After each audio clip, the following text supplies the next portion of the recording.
இந்தியாவினுடைய நட்சத்திர எழுத்தாளர். அவர் கலைப்பணியாளர்.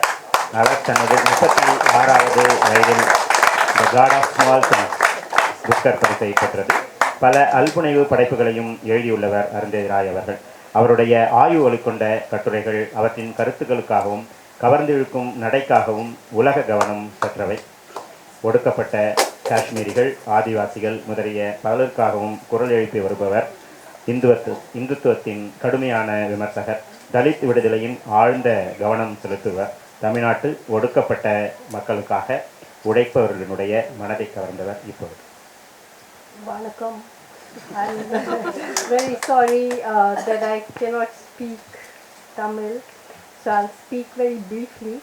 Not only because I cannot speak Tamil, but also because we are living in very dangerous times, and now language is twisted, videos are doctored, everything that I say is twisted around. I'm already facing a criminal trial, and I'm in the middle of it trying to write something. I want to say that I think that Dr. Ambedkar is perhaps the most brilliant intellectual of modern India. And you know, today we live in a time, even though officially we are not colonized, officially we are not a colony of the British Empire, yet we cannot say today, nobody can say today what Dr. Ambedkar said in 1936. What would happen if somebody said, like he said in Annihilation of Caste, that to the untouchable, Hinduism is a veritable chamber of horrors?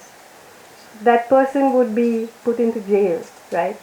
Today in the debates on nationalism, where the RSS says that you have to say Bharat Mata Ki Jai, otherwise you're not a Indian, where they have conflated, obviously nationalism and Hinduism has become one thing.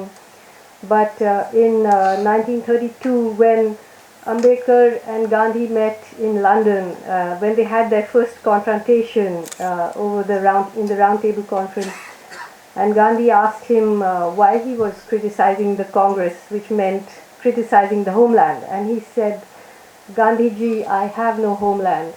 No untouchable worth his name would be proud of this land. So he, when you, the text of Annihilation of Caste is 80 years old. But when you read it, it looks as if it was written for today. And that is the sign of genius. That is the sign of a great mind who saw ahead.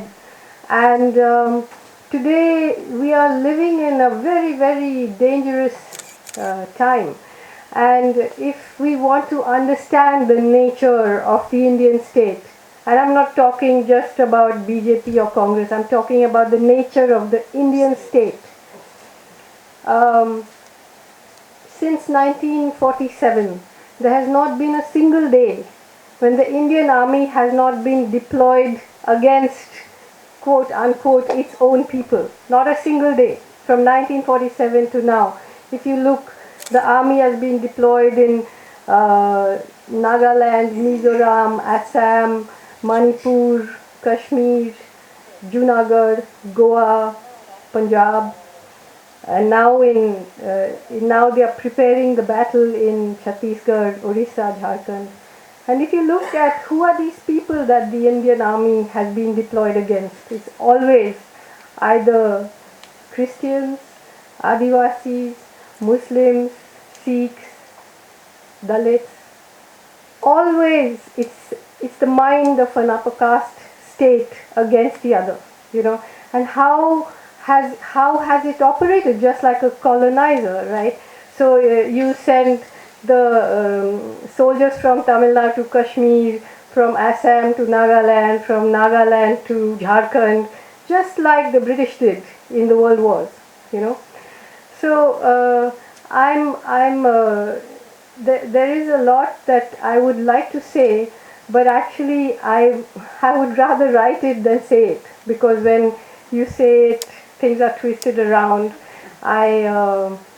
it has been a great honor for me to write this and this introduction, and I tried to put the text of annihilation and caste into a current context, a context in terms of what is happening today in caste, and I asked this question: why is it that when the whole world talks about apartheid in South Africa, slavery in America, racism, economic imperialism, sexual oppression, but somehow the practice of caste has gone under the radar? And why is that so? Why is the most cruel social hierarchy not a subject of discussion in the outside world? How is it that the government of India managed to prevent people from discussing caste at the Durban Racism Conference? How is it that, for example, in the world of the American civil rights movement, who is the great hero? It's Gandhi. Gandhi, who actually has said so many racist things about black people in South Africa, who has said that caste is the genius of Varnashram Dharma, is the genius of Hindu civilization. But he continues to be internationally seen as a figure who fought for social justice. So I think that one of the real challenges that is facing us today is that we must look at how other movements, how did the American civil rights movement, how did the anti-apartheid movement in South Africa, what were the successes and what were the failures, and how can we bring this into the international arena, because that is extremely important.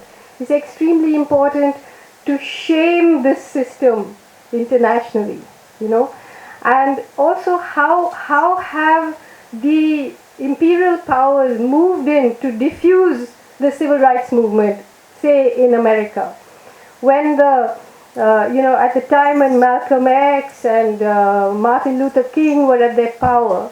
But what has happened to the civil rights movement in India?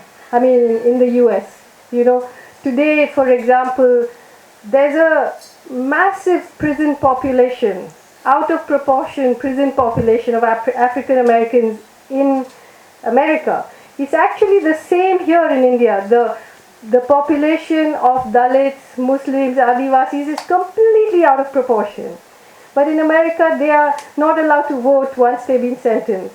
And then the prisons have been privatized, and now those prisoners are back working on the plantations, which have also been privatized. So how are the forces working in sometimes even to create a false radicalness that actually protects, that actually prevents people from making solidarities, So which is why I think in today's world we have to look at, I looked at in this book just pure statistics we know the fact that hundreds of crores of people in this country live below 20 rupees a day. We know who are those people, we know who are the landless. We have Dalit studies, we have Adivasi studies, but we don't have Brahmin studies. We don't have Banya studies, And when you look at who are these families that own the big corporations, that own the mines, that own the ports, that have privatized electricity, have taken over the land, who are those people? And when you start asking those specific questions, you'll see that caste is the mother of capitalism, and because recently the French economist Thomas Piketty, he did a study about how even despite corporations and the corporatization of the world economy, still it is the big families that continue to own big capital. So if you look here, who owns the capital, who owns the land, who owns the system, who runs the government, who owns the media, who runs the courts, who are the professors, who are the editors. It's it's a shocking situation. And when we don't even understand sometimes what is being done to us, so we see that what are the debates on caste that happen in public now? One is reservation. So the entire issue, Dr. Ambedkar writes so much about entitlement to land, to resources. That is the way, educate and own things, Whereas now they've reduced the whole debate on caste to reservation. And that only 2 or 3% of people are even eligible for a reservation, because Dalit students are 70% dropout because of the way they are treated in universities, in campuses. So how are they taking the debate and narrowing it to certain things so that you don't look at other things? So the complications that face us are enormous, and really the question is, how do we make alliances? Because the whole point of caste is to lock people into their caste and not to make alliances, so that they can sound as radical as they like, as long as they are locked in. Then who gains? The people who own things, the people who run things. So we need to do a lot of rethinking of how to actually strategically handle what we are up against. But because what we are up against is a kind of Hindutva coup. We are looking at an organization that was started in 1925 with the sole aim of declaring India a Hindu Rashtra. And that aim they have come very close to. So we are in a very, very dangerous situation, which requires a lot of intellectual clarity, and most important, I'd say, is how do we make alliances that form a front against this? Because each of us on our own is easily defeated. But I don't want to talk very much more because most of what I have to say I write in any case, because now the point is that all of us are just wasting our lives in court cases and court hearings, and we are, there's this kind of bureaucratic way of terrorizing people and trying to slow them down and keep them quiet. But we all have to keep working in whatever we do. Thank you very much.